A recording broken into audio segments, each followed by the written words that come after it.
Kalau misalnya Ustadz kami bawanya 5 set saja, nanti saya nyuci di sana. Usahakan selama melaksanakan ibadah umroh jangan mencuci, ya. Nyuci nanti saja di tanah air. Jadi kalau 10 hari umrohnya, 12 hari umrohnya, atau 13 hari umrohnya, sehingga di sananya jadi 10 hari atau 11 hari, maka pakailah, bawalah baju yang sesuai dengan jumlah hari. Bismillahirrahmanirrahim. Assalamualaikum warahmatullahi wabarakatuh. Alhamdulillahirrabbilalamin. Wassalatu wassalamu ala asrafil anbiya wal mursalin wa ala alihi wa ashabihi ajma'in. Amma ba'd. Allahumma shalli ala sayyidina Muhammad wa ala alihi wa ashabihi wa man tabi'ahum bi ihsan ila yaumiddin. Bapak Ibu, sahabat Abu Sirat, subscriber dan penonton YouTube-nya Abu Sirat.id, mudah-mudahan hari ini Allah memberikan kita nikmat yang luas, rezeki yang lapang, kesehatan yang afiat, dan segala aktivitas yang kita lakukan menjadi amalan dan ibadah untuk diri kita dan keluarga kita. Amin ya rabbal alamin. Beberapa pengalaman yang kami dapatkan dari perjalanan-perjalanan umroh, setiap jamaah yang ingin mendaftar umroh sebelum keberangkatan mereka selalu bertanya, Ustadz, kalau nanti saya umroh, kira-kira baju yang mau dibawa itu berapa set? Kemudian perlengkapan-perlengkapan lainnya itu apa-apa saja, sehingga nanti efisien apa yang kami bawa dari tanah air, kemudian sampai di Arab Saudi itu nggak perlu beli-beli lagi, nggak perlu cari-cari lagi. Nah, jadi hal seperti ini lumrah sekali bagi jamaah yang akan mendaftar umroh, yang akan berangkat umroh. Karena persiapan yang mereka lakukan itu adalah persiapan yang harus matang, jangan sampai nanti salah kostum ya.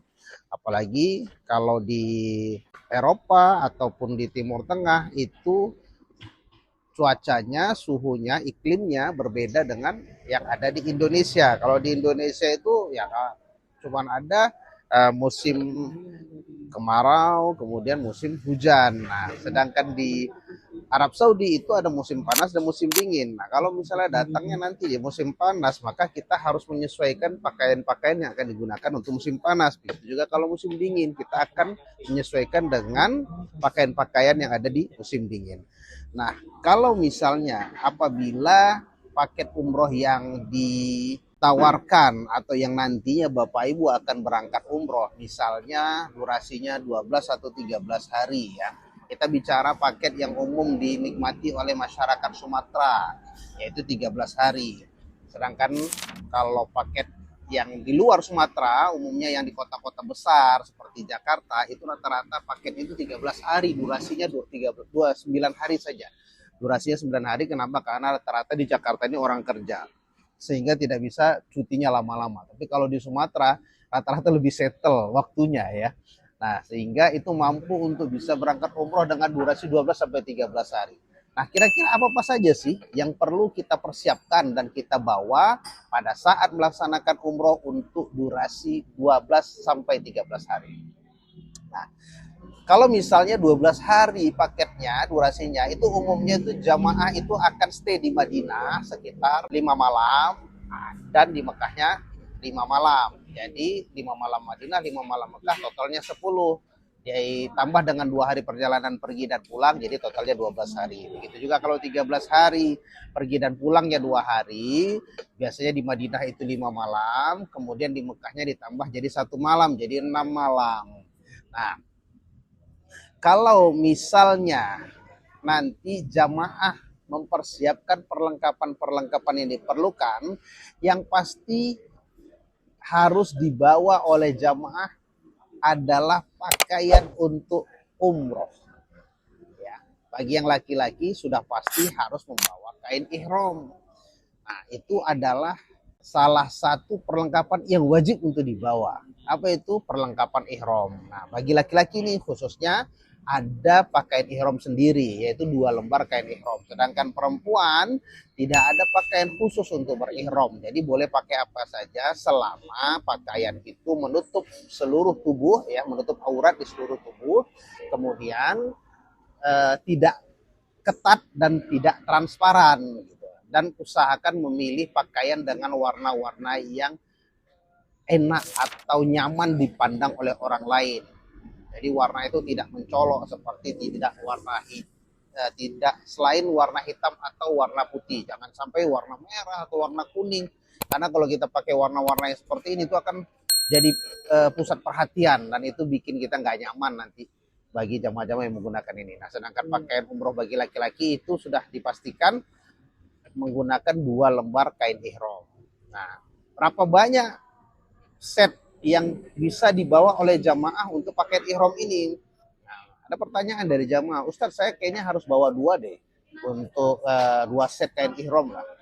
Saya kalau menyampaikan ini kepada jamaah, ya, ini tergantung juga kondisi jamaah. Saya menyarankan untuk jamaah-jamaah yang memiliki prinsip ibadah tidak mengulang umroh, yaitu bawa kain ihramnya 1 set saja. Jadi nggak perlu banyak-banyak karena hanya digunakan untuk 1 kali pakai. Sedangkan jamaah-jamaah yang punya prinsip atau punya ilmu untuk boleh melaksanakan umroh kedua atau ketiga selama dalam 1 kali safar, ya itu boleh menggunakan atau membawa 2 set kain ihram. Karena dia itu sudah menggunakan 1 kali, nanti besoknya menggunakan lagi atau besoknya menggunakan lagi. Nah, saran itu lebih baik menggunakan 2 kain ihram. Namun umumnya jamaah itu umrohnya itu dalam 1 kali safar itu maksimal sekali 3, ya. Rata-rata 1 atau 2, bahkan kalau ada yang lebih paling banyak itu 3 atau 4. Jarang sekali yang lebih itu setiap hari umroh atau 1 hari umroh 2 kali, itu sangat jarang. Nah, kalau umrohnya direncanakan nanti 1 kali safar itu 2, maka bawa kain ihramnya cukup 1 set saja. Jadi nggak perlu bawa 2 set. Cukup 1 set saja. Nanti 1 set yang sudah digunakan untuk umroh pertama kali ini ya boleh dicuci, atau kalau tidak begitu kotor ya disimpan saja, digantung saja untuk dipakai umroh yang kedua atau yang ketiga. Sedangkan kalau dia memang niatnya umrohnya banyak, ya, umroh sunnahnya banyak, ya, atau 3 atau 4, ya bolehlah membawa 2 set kain ihram. Tapi kalau misalnya jamaah bapak-bapak ini yang laki-laki mau bawa kain ihramnya 1 set saja, kemudian nanti ketika pelaksanaan umroh yang kedua atau ketiganya pakai kain ihram yang baru. Karena di Arab Saudi itu banyak sekali yang jual kain ihram. Hampir rata-rata di toko-toko yang jual sejadah, kemudian baju, ya itu mereka menjual juga kain ihram. Ya boleh saja digunakan, dipakai di sana. Dan variasinya harga itu berbeda-beda, ya. Ada yang murah, ada yang mahal, ada yang branded juga loh kain ihramnya. Nah, jadi tergantung dengan kebutuhan kita. Nah, kemudian apa saja selain pakaian ihram yang harus dibawa? Tentunya adalah pakaian untuk beraktivitas sehari-hari. Nah, beraktivitas sehari-hari ini pakaiannya apa saja, Ustadz? Boleh pakai kaos nggak? Boleh nggak pakai celana jeans untuk yang laki-laki? Nah, tidak ada sebenarnya aturan khusus untuk menggunakan pakaian dalam pelaksanaan ibadah umroh, baik laki-laki ataupun perempuan. Namun karena kita datang ke Mekah dan Madinah yang merupakan tanah haram dan tanah suci, dan di situ juga terbaring jasad manusia yang paling agung di muka bumi ini, hendaknya kita sopan dalam berpakaian. Ya, jadi kalau misalnya selama ini kita di tanah air ya pakai celana jeans ketat, pakai baju kaos ketat. Nah, sehingga di Arab Saudi, di tanah suci, kita nggak boleh lagi pakai pakaian seperti itu karena nggak sopan, ya. Walaupun di Arab Saudi sekarang orang-orang Arab itu bisa saja sholatnya itu pakai training, ya, celana sport itu sampai sedengkul saja, selama dia menutup aurat mereka bilang ini sah-sah saja sholat. Benar, sah itu sholatnya. tapi kurang etika, kurang adab. Masa kita untuk menghadap Allah, kemudian mendatangi Rasulullah, itu pakaian kita pakaian yang kurang adab ya, kurang etika, nggak etis kalau kita berkunjung ke tempat ke tanah suci lagi khususnya. Sedangkan kita kalau misalnya ada undangan dari gubernur atau undangan dari presiden, kita akan mempersiapkan pakaian terbaik. Ini kalau misalnya nih ada undangan 17 Agustus di Istana Kepresidenan, mungkin nggak kita pakai baju kaos atau mungkin nggak kita pakai celana jeans saja, nggak mungkin. Kita akan mempersiapkan pakaian terbaik, ya, bawa sewa, beli jas kalau perlu. Kalau nggak sanggup beli jas, kita sewa jas minimal, kan begitu.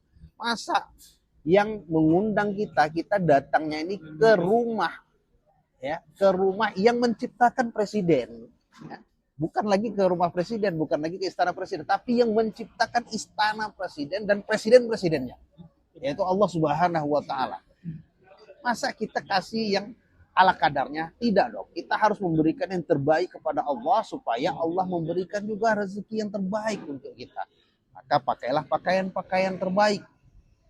Tapi kalau misalnya Ustadz saya nggak punya uang untuk beli pakaian baru, nggak harus baru, ya. Catatan, tidak harus baru, tapi pilihlah pakaian yang terbaik yang Bapak Ibu miliki.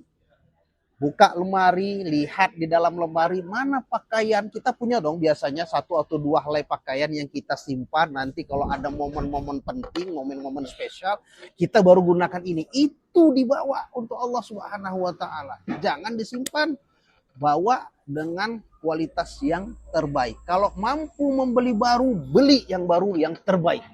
Nah, karena Allah yang memberikan kita rezeki, Allah juga yang memperjalankan kita ke tanah suci. Ketika Allah sudah berikan rezeki kepada kita, masa kita memberikan kepada Allah yang biasa-biasa saja? Jangan. Jadi pilihlah pakaian-pakaian terbaik yang kita punya. Dan usahakan pakaian-pakaian itu adalah pakaian-pakaian yang sopan dan beretika.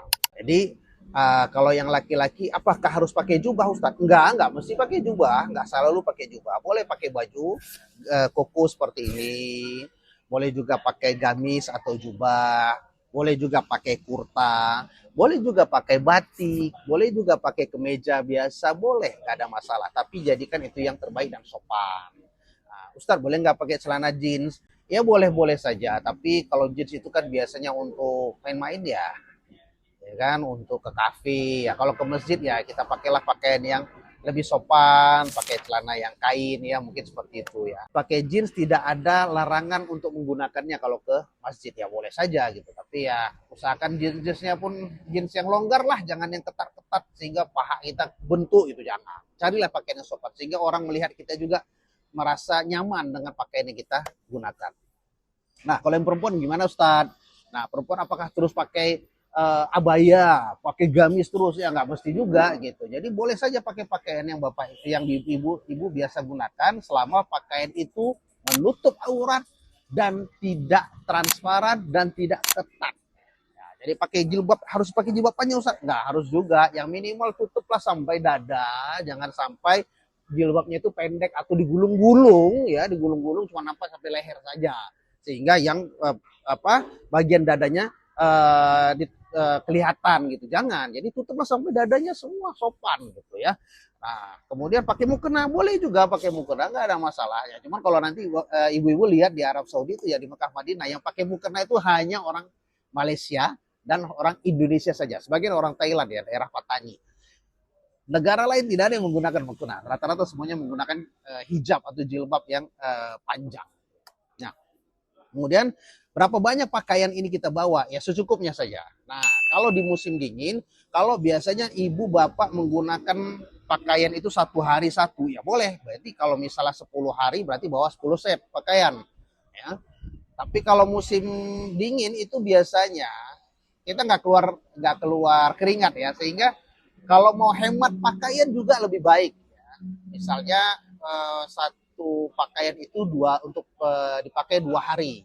Boleh juga, karena di sana tuh di Arab Saudi itu kalaupun misalnya kita beraktivitas sehari-hari, kita keringatnya tuh nggak lengket. Nah itu bedanya ya, karena di sana cuacanya kering, jadi Jadi keringat yang kita keluarkan itu nggak lengket, nggak apa namanya, kalau bahasa Melayu itu nggak bejekat ya gitu ya.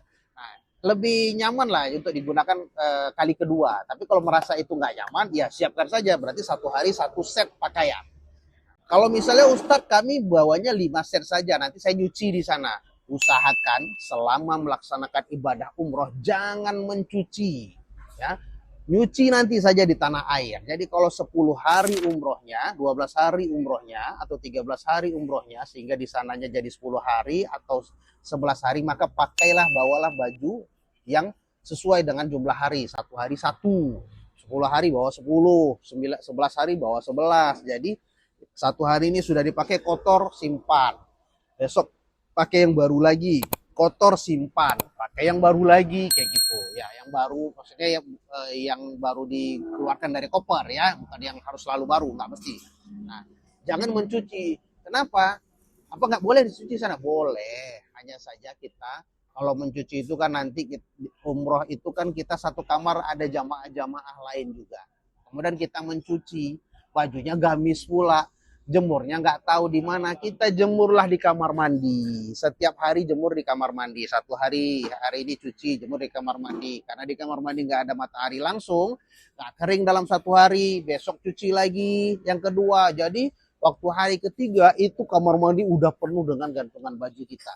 Itu membuat kawan sekamar kita nggak nyaman. Karena tidak nyaman, kalau dia mungkin menegur ibu langsung, rasanya nanti gimana ya, kurang harmonis lagi hubungannya. Tapi kalau nggak ditegur, ngerasa kamar mandi seperti milik ibu sendiri, maka diusahakan untuk tidak mencuci. Kalaupun mencuci, jemur di lantai paling atas hotel. Kadang-kadang ada hotel yang dibuka, lantai atasnya ada tempat jemuran di sana. Tapi ada juga yang nggak ada, maka lebih baik tidak mencuci selama melaksanakan ibadah umroh. Kemudian pakaian apa lagi yang perlu dibawa? Pakaian tidur ya, pakaian tidur. Pastikan pakaian tidur itu juga menutup aurat. Kalau bapak ibu biasanya di rumah itu, misalnya ibu-ibu di rumah pakai daster, terus tidur nanti pakai daster, jangan. Ya kalaupun pakai daster, pakailah daster yang panjang ya, jangan yang you can see atau yang cuma sampai sepaha saja. Jadi pakailah dasternya itu yang panjang.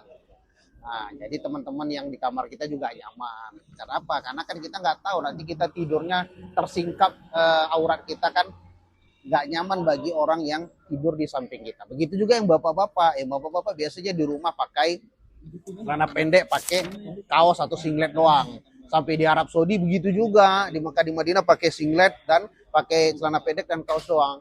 Tapi bukan di kamar saja, kadang-kadang jalan-jalan di depan hotel sambil ngerokok-ngerokok di depan pintu kamar pakai celana pendek sama pakai singlet doang, nggak sopan. Ya, jangan jadikan kebiasaan buruk di tanah air dibawa ke tanah suci.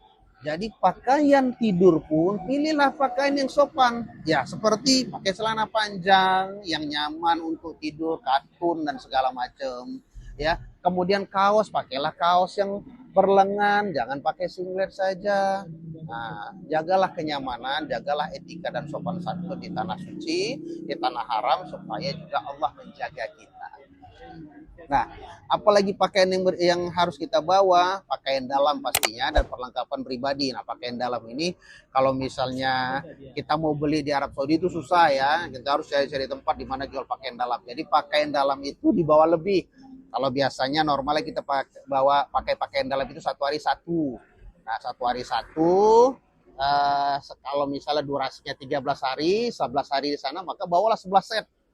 Kalau 10 hari di sana, maka bawalah 10 set. Ustadz, ini nggak boleh nyuci juga. Usahakan jangan mencuci juga. Pakailah yang terbaik dan pakailah yang baru akan digunakan. Yang sudah digunakan, saya sarankan nggak usah dicuci. Nah, kayak tadi misalnya, Bapak Ibu bawa pakaian dalamnya kurang. Kemudian nyuci. Ya, yang dijemur di kamar mandi kita itu adalah pakaian dalam kita. Ketika kawan jamaah lain yang masuk ke kamar mandi kita melihat langsung ada segitiga atau pakaian dalam yang bukan milik dia, rasa gimana gitu ya, nggak nyaman ya ketika seperti ini ya. Jadi akhirnya nggak usah nyuci dah gitu. Nah, kalau pakaian dalam Habis dipakai, masukin dalam plastik, masukin dalam koper, pakai lagi yang baru, gitu aja setiap hari. Insya Allah akan Allah kasih lebih nanti. Kemudian apalagi dibawa alas kaki, ya sendal, bawalah sendal yang nyaman untuk digunakan. Usahakan sendal yang dipakai ini sendal karet ya, sendal karet. Kenapa sendal karet? Supaya nanti waktu kita berwudu, ya berwudu itu kalau basah sendalnya itu mudah cepat keringnya gitu. Sedangkan sendal kulit kalau dibasahin itu keringnya lama. Gitu. Jadi sehingga kita bawa pakai sendal kulit, sendal yang basah terus sepanjang hari ya. Jadi sehingga bawanya sendal kulit, sendal karet yang mudah digunakan dan cepat keringnya. Kemudian perlengkapan kecil lainnya ya seperti alat mandi itu bawa saja sendiri, walaupun nanti sebenarnya di hotel ada, tapi tidak semua hotel di Arab Saudi ada ya. Jadi bawalah perlengkapan mandi seperti sabun, sampo, kemudian deodoran, hand body lotion, alat make up kalau misalnya bagi kaum perempuan, tapi alat make up seadanya saja, skincare seadanya, nggak usah kayak alat make up mau undangan ya. Harus pakai eyeshadow, pakai segala macam, nggak, biasa aja gitu kan. Insya Allah Allah sudah memberikan cantik kepada ibu, jadi nggak usah yang make upannya seperti harus ada sanggulnya seperti apa, nggak usah pakai bulu mata palsu, nggak perlu di sana ya. Jadi bawa skincare seadanya, secukupnya, pakaian skincare kita sehari-hari untuk perawatan sehari-hari. Nah, kemudian bawalah obat-obatan yang biasa kita gunakan walaupun kita tidak dalam keadaan sakit. Misal kita punya riwayat jantung, bawa obat jantungnya. Kita punya riwayat rematik, bawa obat rematiknya gitu. Kita punya obat demam, antibiotik, itu semuanya dibawa dari tanah air. Karena di Arab Saudi kalau kita cari obat itu susah belinya. Satu, harus ada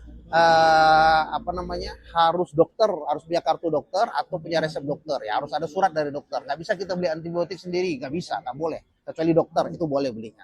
Nah, kemudian harganya obat di Arab Saudi ini mahal dan nggak bisa beli ketengan. Kalau di sini di tanah air kita bisa beli misalnya 2 tablet saja, 3 tablet saja boleh, tapi kalau di Arab Saudi dia harus beli 1 box, dan 1 box itu ya kita bisa buka apotik lah, bisa jualan ya kalau misalnya harus beli yang seperti ini. Jadi bawa secukupnya dari tanah air. Kemudian aksesoris-aksesoris tambahan seperti kacamata, ya payung lipat perlu untuk musim panas ya. Kalau musim dingin nggak perlu pakai payung. Kacamata hitam itu digunakan untuk bukan untuk gaya, ya untuk gaya juga tentunya, tapi biasanya kalau musim panas itu kita di Arab Saudi itu agak silau, jadi perlu kacamata hitam. Kemudian kita bawa botol tumbler kecil ya. Tumbler ini kita biasa bawa untuk sehari-hari, mana tahu dalam perjalanan tur kita kurang air atau boleh ngambil air zam-zam di masjid untuk bisa minum sehari-hari. Kemudian perlengkapan seperti handphone, charging, cok sambung ya, colokan yang 4 itu supaya karena kalau di hotel paling ada 1 atau 2 dalam satu kamar colokannya. Jadi kita bisa sharing dan berbagi kepada teman-teman yang satu kamar dengan kita. Kemudian tasnya kita pakai tas yang jangan yang besar sekali juga ya, ada ukuran-ukuran paling besar itu yang boleh dinaikin ke pesawat itu ya 26 inci, yang 28 inci nggak usah dibawa. 24 atau 26 inci itu masih boleh dibawa. Sedangkan koper kabin itu bawalah yang paling besar 20 inci, 18 sampai 20 inch. Dan isi koper ini tentunya boleh nggak penuh dari tanah air, karena biasanya jamaah umroh ini ketika pulang kopernya jadi bengkak, jadi hamil gitu. Dan yang pasti nggak boleh melahirkan. Boleh hamil tapi nggak boleh melahirkan. Apa maksudnya Ustadz? Ya boleh sih gendut kopernya, tapi tidak boleh diikat di pinggir-pinggiran koper. Jadi hanya boleh gendut saja, boleh hamil, tapi nggak boleh keluar, nggak boleh melahirkan gitu. Diikat, misalnya ada barang-barang lain di pinggiran-pinggiran koper kita ikat. Itu tidak diperkenankan karena di bandara harus dibongkar, dan nggak boleh lagi pakai tali-tali jaring-jaring itu sekarang untuk umroh, itu semuanya dibongkar, nggak usah dibeli. Itu haji juga nggak boleh begitu, semuanya sudah pakai wrapping saja lebih baik ya, itu lebih aman daripada pakai ikat-ikat jaring itu. Nah, itu mungkin yang bisa coba saya sampaikan tips untuk membawa perlengkapan selama menjalankan ibadah umroh. Nah, untuk lebih jelasnya silahkan download daftar perlengkapan yang perlu untuk dibawa selama menunaikan ibadah umroh. Nanti akan kami lampirkan di deskripsi video ini. Mudah-mudahan ibadah umroh yang Bapak Ibu akan laksanakan nantinya menjadi umroh yang mabrur dan mabrurah. Terima kasih. Assalamualaikum warahmatullahi wabarakatuh.